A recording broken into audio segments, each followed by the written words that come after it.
अब चलिए एक ऐसे व्यक्तित्व के पास चलते हैं जो पहले कार्यक्रम से और उससे भी पहले से पीएलजी से जुड़े हुए हैं, जो अजेय हैं, जिनको जीत पाना असंभव है और आज उनकी आभा बिल्कुल अलौकिक है। तो आइए मैं स्वागत करती हूं अजय गुप्ता जी और आभा जी का हमारे इस मंच पर। अजय जी नमस्कार, आपका वीडियो ऑफ है, दर्शन दीजिए, बड़ी कृपा। अरे क्या बात, नमस्कार आभा जी। नमस्कार जी। नमस्कार जी, कैसे हैं आप? मैं बिल्कुल अच्छी हूं और आपका बहुत बहुत धन्यवाद कार्यक्रम में जुड़ने के लिए। और इससे पहले कि अजय जी मंच हमारे से छीन ले, हम आभा जी से पूछना चाहेंगे कि अजय जी आपको घर पर बोलने का मौका देते हैं कि नहीं? घर पर बोलने का मौका सिर्फ मुझे ही मिलता है। आप ये पूछें कि अजय जी कब बोलते हैं? अरे क्या बात, तो मतलब घर पर नहीं मौका नहीं, नहीं मिला तो सारा पीएलजी पर? ऐसा है, जब ये पीएलजी के मंच पे बैठ जाते हैं तो सारा मौका इनके पास ही होता है। जब ये ऊपर आते हैं ये सारा जी, फिनिश करके, फिर सारा मौका मेरे पास होता है। क्या बात है, ये असल तो में बहुत ही अच्छी बात ऊपर है। का मतलब ये नहीं कि हमारा प्रमोशन हो जाता है। हमारे यहाँ कनाडा में बेसमेंट होते हैं, तो बेसमेंट हम है। इस वक्त, मेरा ऑफिस ये स्टूडियो बेसमेंट में बना हुआ है, तो जी, घर के कॉर्नर में। तो आज मैं इनके पास आई हुई हूँ तो दोनों साथ बोल रहे क्या हैं। बात है, बहुत धन्यवाद। पहली जी बात तो ये कि आपसे मिलकर बहुत अच्छा लगा हमें। Thank Ajay you. जी हमारे पोएट्री एंड लिटरेरी ग्रुप के ऐसे स्तंभ हैं, जी जैसे कहते हैं रिलायबल बैकबोन। और इन्होंने हमारे लिए अनेक कार्यक्रम किए, एक सप्ताह एक कवि कार्यक्रम इन्होंने बहुत समय तक चलाया। जी। तो अजय जी आपके लिए साहित्य क्या है?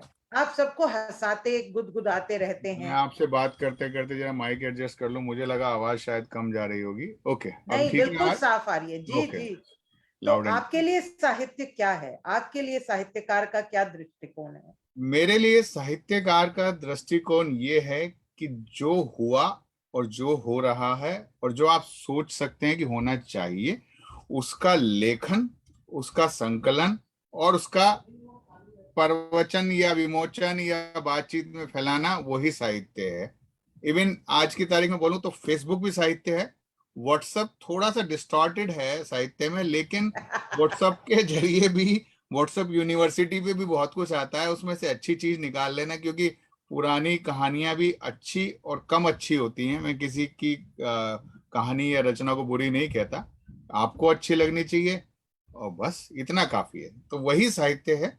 और हमारी संस्कृति को आगे ले जा सकने के लिए चित्रांकित किया हुआ, जो आप तो पेंटर भी हैं, वो भी साहित्य है।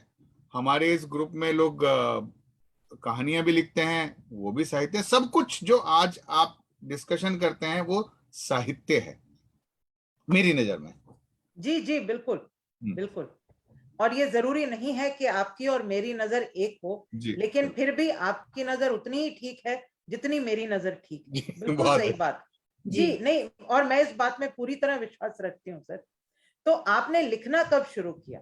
ये शौक कैसे बन पा? वैसे मैं बता दूं दर्शकों को, ये हमारे समूह के ओरिजिनल हंसमुख भाई हैं। इन्होंने हमारे समूह में जितना हास्य काव्य को और लेकिन उसके अंदर एक गहरी बात को लेकर आने की कला, वो सिर्फ अजय जी में है। तो अजय जी कब लिखना शुरू किया, कब सोचा कि मेरे हंसाया जाए? पास, जो मैं बोलता हूँ कि मैंने कभी स्ट्रक्चर तरीके से लिखना शुरू किया, वो मेरे इंजीनियरिंग के दौरान कॉलेज यूनिवर्सिटी में। मेरी पढ़ाई लिखाई जामिया मिलिया इस्लामिया यूनिवर्सिटी से हुई है, इंजीनियरिंग की जी है वहां से। लेकिन वहाँ की जो हिंदी विंग और उर्दू विंग थी, उनसे मेरा अच्छा मुलाकात रही, बातचीत रही। वहाँ पे बड़े दिग्गज कवि लोग और शायर थे जिन्होंने पढ़ाया। तो जी मैंने जी उस दौरान में, मेरे जिनको मैं गुरु मानता हूँ, द्रोणाचार्य जैसे गुरु हैं, अशोक चक्रधर जी, उनके जी सानिध्य में लिखना शुरू किया, उनके साथ पढ़ा, बाकी कवियों से भी मुलाकात हुई। तो लिखना, पढ़ना, नाटक करना, स्टेज थिएटर, सब कुछ किया। मैं कोशिश तो करता हूँ, सभी कुछ करता हूँ कला विधाओं में, सिर्फ गा नहीं सकता, क्योंकि मेरे गाने के बाद थिएटर खाली हो जाता जी है। तो अब तो जी। पुरानी बात होगी, चलो। मुझे गुप्त सूत्रों से पता चला है कि हाँ आप जामिया की मैगजीन के एडिटोरियल बोर्ड में भी थे। हाँ, जी मैं जामिया की मैगजीन जो हमारी निकलती थी उसके एडिटोरियल बोर्ड में रहा। उसके जी बाद वही चीज आगे आई, तो मैंने अपनी, बाद में जब मैं जॉब कर रहा था तब भी एक मैगजीन निकाली। और उस वक्त उस मैगजीन का नाम भी मैंने वही रखा जो हम जामिया में रखते थे। वहां एक पत्रिका होती थी दृष्टि। जी तो जब हम जॉब में थे वहां पे उस कॉर्पोरेट वर्ल्ड में किताब निकाली तो उसका भी नाम दृष्टि है, और वो चलाई, काफी वक्त तक लिखा। लेकिन उसके बाद तो वाह सब कागजों की बजाय फोन पे आ गए ना। जी। तो जैसा आपने बताया कि आपके प्रेरणा स्रोत अशोक चक्रधर जी थे, और आपने कहीं बताया कि आपने नीरज जी के सानिध्य में भी हाँ, मैंने बहुत एक समय बार बिताया जी। के साथ तो उसका कुछ अगर आप संस्मरण हमें सुनाए तो बहुत अच्छा लगेगा। आह, अशोक चक्रधर जी का एक सुनाऊंगा कि अब वो वहाँ पे हिंदी डिपार्टमेंट के हेड हुआ करते थे, और अब तो रिटायर हो गए हैं। तो कॉलेज के जमाने में जब हम जाते थे उनके पास, उस विभाग में जाते थे, तो एक बार उन्होंने भी कहा, यार तुम इंजीनियरिंग कब करते हो, पढ़ाई लिखाई भी करते हो या इधर ही मिलते हो? क्योंकि उनके डिपार्टमेंट में हम ज्यादा पाए जाते थे। तो उस बात को किसी तरीके से हमारे इंजीनियरिंग कॉलेज के जो डीन थे उन तक पहुंची वो बात। तो उन्होंने भी बोला कि अजय, इस ईयर में तुम्हें यूनिवर्सिटी को रिप्रेजेंट जरूर करना है बाकी जगहों पर, लेकिन ध्यान रखना अटेंडेंस एक लिमिट तक ही एडजस्ट कर सकते हैं हम। तो वो जी किसी तरह से सारी चीजें मैनेज हो गई। अब रोजी रोटी कमाने के लिए इंजीनियरिंग करी, शौक पूरा करने के लिए, साहित्य सेवा के लिए लिखना पढ़ना है, वही चलता है, और बस वाह, गुजर गई। बहुत खूब गुजर रही है। और सिर्फ गुजर नहीं रही अजय जी, मैं तो ये कहना चाहूंगी कि आप अनेक चेहरों पर हर बार मुस्कान ले आते हैं जब भी आप किसी मंच पर आते हैं। तो इसलिए आप तो बहुत नेकी का काज कर रहे हैं, खासकर इस संक्रमण के दौर में जब सब लोग घरों में बंद बैठे हैं। मुस्कुराहटें बांटना भी एक बहुत ही पुण्य का काम है। तो आभा जी, ये तो हम जानते हैं कि ये गाते नहीं हैं, और ये और क्या क्या करते हैं वो भी हमें पता है। इनकी कोई ऐसी बात बताइए जो हमें ना पता हो, जो हम इनसे करवा लें। देखिए, मेरे घर में मैं सिर्फ एक ऐसी हूँ जो वेजिटेरियन खाना खाती हूँ। तो नॉनवेज जब भी पकाना होता है तो मेरी ये शर्त होती है कि आप रसोई में पहले मेरे लिए वेजिटेरियन खाना पकाएं, अगर आपने आज नॉन वेजिटेरियन बनाना है तो। जी मेरे बेटे और हस्बैंड ये लोग सब नॉन वेजिटेरियन खाना खाते हैं, जैसा होता है। तो जी। उस दिन अजय जी पूरा जो किचन का काम काज है पूरा खुद संभालते हैं। वाह वेजिटेरियन मेरे लिए बनाते हैं, उसके बाद फिर नॉन वेजिटेरियन जो है वो बच्चों के लिए और अपने लिए बनाते हैं। और सबसे बड़ी बात ये है कि मेरी ये शर्त होती है, बनने के बाद मुझे अपनी रसोई वैसी ही चाहिए जैसी मैंने आपको दी थी, तो वो क्या भी। बात है। तो आभा क्योंकि जी चाहे बेटे करे चाहे ये करे, पूरा मुझे क्लीन करके मुझे रसोई जैसी दी गई है वैसी ही मिलती है, जो कि अक्सर होने लगा है अब। ऐसा मजा आने वाह लगा है इस कार्यक्रम में कि भैया आप हफ्ते में 2 दिन बना लें, बहुत अच्छा रहेगा। अब जी, होता क्या क्या है, बात आभा है। टीचर हैं। आभा टीचर हैं और पिछले दिनों ऑनलाइन क्लासेस भी चल रही थी। जी वो हमारे स्केड्यूल और इनके स्केड्यूल में थोड़ा सा ये था कि मेरा लंच आवर पहले होता था, इनका थोड़ा लेट होता था। तो अक्सर मेरे लंच आवर में ही खाना बनता था, और फिर इनका लंच आवर होते होते तो मैं सफाई कर रहा होता था। इनके लंच आवर में खाया जाता था। इन आभा जी, मेरे हमारे यहाँ एक मेंटरशिप प्रोग्राम हम चलाते हैं, तो जी क्यों ना आप ये मेंटरिंग हमारी सब कवित्रियों को दे दें। सब आपको बहुत दुआ देंगी। हमारे घरों में ऐसा नहीं होता। हाँ, विभा जी के घर में चाय जरूर मिलती है, पर उसके अतिरिक्त हमें और कोई लाभ नहीं हुआ। तो यदि आप दे दें तो बड़ी कृपा होगी। बिल्कुल बिल्कुल, जी आप जब जी कहेंगी मैं आ जाऊंगी, और जब आप कहेंगी मैं ये बता दूंगी। अजय जी का ये गुप्त रहस्य है जो मेरे पास जी है, वो मैं शेयर कर दूंगी। जी मैं आपको एक बिल्कुल। बात बताता चलूं, ये जो हॉस्टल वाले लोग हैं ना, इनको खाना पकाना आता है।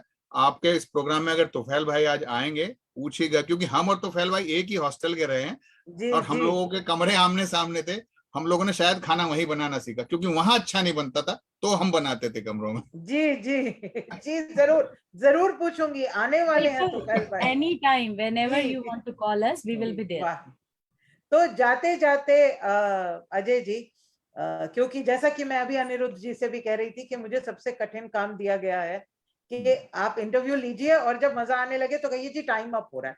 बिल्कुल। तो ये मुश्किल वाला काम करने से पहले मैं जानना चाहूंगी, आपकी कोई पसंदीदा शायरी, आपकी अपनी या किसी और की लिखी हुई, या जो आपने शायद आभा जी के लिए लिखी हो, कुछ ऐसा खूबसूरत अगर आप सुनाएं तो बहुत कृपा होगी।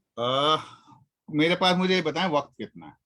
उस हिसाब से मैं आप हरफन मौला 4 मिनट।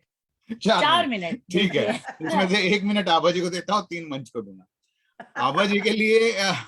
देखिए, आज मैंने इनसे बोला कि सुबह टीवी पे हमारा प्रोग्राम है, चलेंगे, तो पहला सवाल सभी महिलाओं की तरह, क्या पहनूं? कुछ है ही नहीं, अलमारियां देखी तो जगह नहीं है, क्लोजेट पूरी भरी हुई हाँ, है, तो उसके पहनने बाद के लिए कुछ नहीं। पहनने के लिए कुछ नहीं, वो आपके आभा जी ये नहीं बोलना होता, ये कबूल नहीं करना होता। हाँ, तो वो तो वही उनका सवाल है। मैंने कहा चलो, तो फिर उन्होंने आज ये रंग निकाला, तो जाफरानी रंग। तो इस पे एक पुरानी सी शेर है, नीरज जी का है, जी खुशबू सी आ रही है कहीं जाफरान की, लगता खिड़की खुली है आज उनके मकान की। वाह वाह, क्या बात है, बात है। तो यहाँ तो बहुत खूब अजय जी, वाह। आज तो खिड़की नहीं खोल सकते क्योंकि बाहर बर्फ पड़ी हुई है -20 के साथ, तो हम जी कमरों में ही बदल लेते हैं। और वक्त की पाबंदी है, मुझे पता है। इस कार्यक्रम को जब मैं भी संचालित करता हूं तो पीएलजी के साथ जुड़े रहने पे मुझे पता है कैसे हैंडल करना होता है। कल भी आप 4 घंटे कार्यक्रम कर चुकी हैं, जी तो जी, उस बहुत हालात आनंद में आया। ज्यादा नहीं, आज के माहौल के हिसाब से एक छोटा सा मुक्तक सुनाऊंगा। चुनाव का माहौल है और जी चुनाव में लगते हैं नारे। जी एक पुराना छोटा सा मुक्तक है कि सन 70 के नारे, 2 या 3 बच्चे हमारे, वाह, नारे बदलते रहते हैं। सन जी जी 70 के नारे, 2 या 3 बच्चे हमारे। सन 80 के नारे, हम दो हमारे दो। सन 90 का नारा, लड़का लड़की एक समान। सन 2000 तक पहुंचे, एक बच्चा पढ़ाइए बढ़ाइए।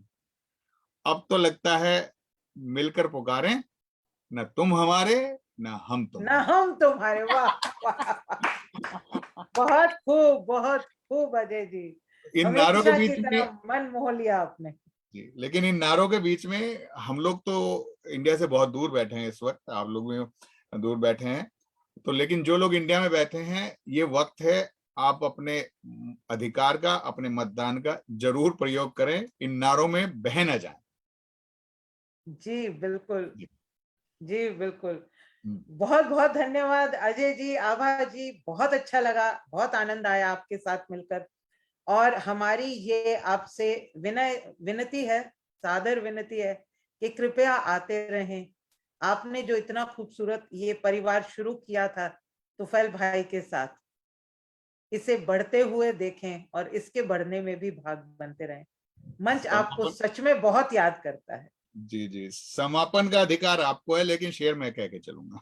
जी आपको बिल्कुल, पता ना, मंच को ग्रैब करने की आदत, कि मिलते जी रहिए, संवाद करते रहिए, बातचीत करते रहिए, क्योंकि अक्सर जाले लग जाते हैं बंद मकानों में। इसलिए आते वाह, रहिए, मिलते रहिए, बात करते रहिए। जी, और ये इसी से हमने आपसे कहा, ये हमने आपसे कहा। जी बिल्कुल, बिल्कुल बिल्कुल। मेरी जिम्मेदारी रहेगी, हर बार आने की कोशिश जरूर। जी, और आभा जी आपके आने का बहुत बहुत धन्यवाद, थैंक यू सो मच। मैं बहुत बहुत धन्यवाद जी, आभारी हूँ कि आपने मुझे बुलाया, बहुत अच्छा लगा। बहुत धन्यवाद, धन्यवाद, सबको बहुत शुभकामनाएं। धन्यवाद। धन्यवाद।